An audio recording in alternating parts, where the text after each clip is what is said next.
of constant global warfare. It was a staged war pretext, no different than the sinking of the Lusitania, the provoking of Pearl Harbor, and the Gulf of Tonkin lie. In fact, if 9/11 wasn't a planned war pretext, it would be an exception to the rule. It has been used to launch two unprovoked illegal wars, one against Iraq and the other against Afghanistan. However, 9/11 was a pretext for another war as well, the war against you. The Patriot Act, Homeland Security, the Military Tribunals Act, and other legislations are all completely designed to destroy your civil liberties and protect those in power.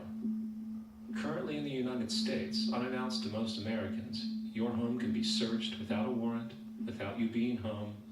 You can in turn be detained indefinitely with no charges revealed to you, no access to a lawyer, and legally tortured, all under the suspicion that you might be a terrorist. If you need a painted picture of what is happening, let's recognize how history repeats itself. In February 1933, Hitler staged a false flag attack, burning down his own German parliament building, the Reichstag, blaming it on communist terrorists.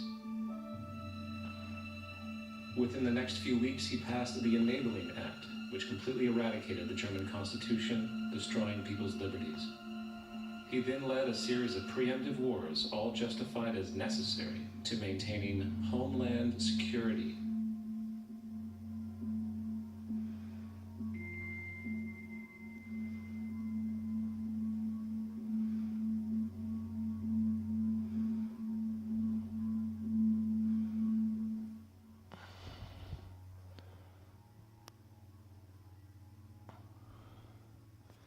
The fuck?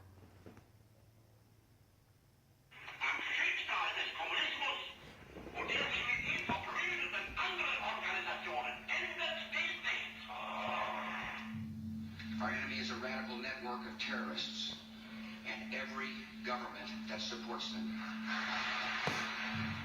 It's time to wake up. The people in power go out of their way to make sure you are perpetually misled and manipulated. The majority's perception of reality, especially in the political arena, is not their own. It is shrewdly imposed upon them without them even knowing it. For example, the public at large now believes that the invasions of Iraq and the Middle East, along with the resulting instability, are the consequences of political and military mistakes. What the public fails to see, of course, is that the destabilization of the Middle East is exactly what the Western interests want. This war is to be sustained so the region can be divided up, domination of the oil maintained, continual profits reaped for defense contractors, and most obviously, permanent military bases established to be used as launching pads against other oil-bearing, non-conforming countries, such as Iran. For further implication that the civil war and destabilization is purely intentional, in 2005, two elite British SAS officers were arrested by Iraqi police after being caught driving around in their car, shooting at civilians while dressed up as Arabs. After being arrested and taken to a jail in Basra, the British Army immediately demanded release of these men. When the Basra government refused, British tanks came in and physically broke out the men from the Basra prison. If you wish to destroy an area, how do you do it? Well, there are two ways. You can go in there and bomb it and so forth. That is not very efficient. What you do is you try to get the people in that area to kill each other and destroy their own territory, their own farms. And that's what's been done in that area. The way in which you destroy an opponent is get him to destroy himself by dividing his ranks against one another. Then you feed both sides. You have agents feeding both sides, inflaming both sides, and they kill each other off. And it's time that some of us woke up to this reality, to understand that people who try to maintain empires and create empires do it by manipulating the people they're trying to conquer. You might want to ask yourself why the entire culture is utterly saturated with mass media entertainment from all sides. While the educational system in America continues its stupefying downward slide since the U.S. government decided to take over and subsidize the public school system. What your government pays for, it gets. When we understand that, then we look at government-financed institutions of education and see the kind of students and the kind of education that's being turned out by these government-financed schools, logic will tell you that if what is being turned out in those schools was not in accord with what the state and the federal government wanted, then it would change it.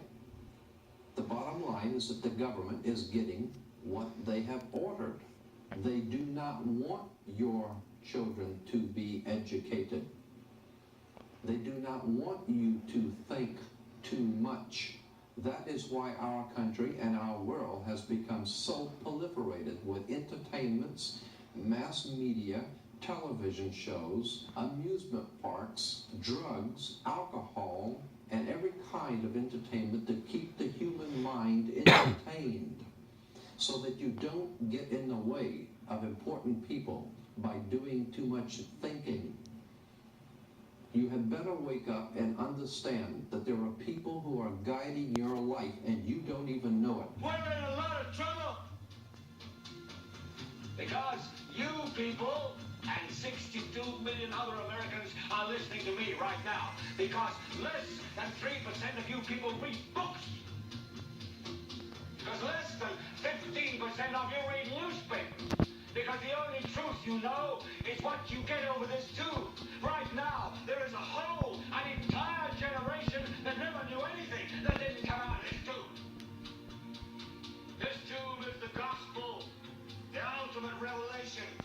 This tube can make or break presidents, popes, prime ministers. This tube is the most awesome goddamn force in the whole godless world. And woe is us if it all falls in the hands of the wrong people. And when the largest company in the world controls the most awesome goddamn propaganda force in the whole godless world, who knows what shit will be fed up the truth on this network. So you listen to me. Listen to me. Television is not the truth. Television is a goddamn amusement park. Television is a circus, a carnival, a traveling troupe of acrobats, storytellers, dancers, singers, jugglers, sideshow freaks, lion tamers, and football players. We're in the boredom-killing business. But you people sit there day after day, night after night, all ages, colors, creeds. We're all you know.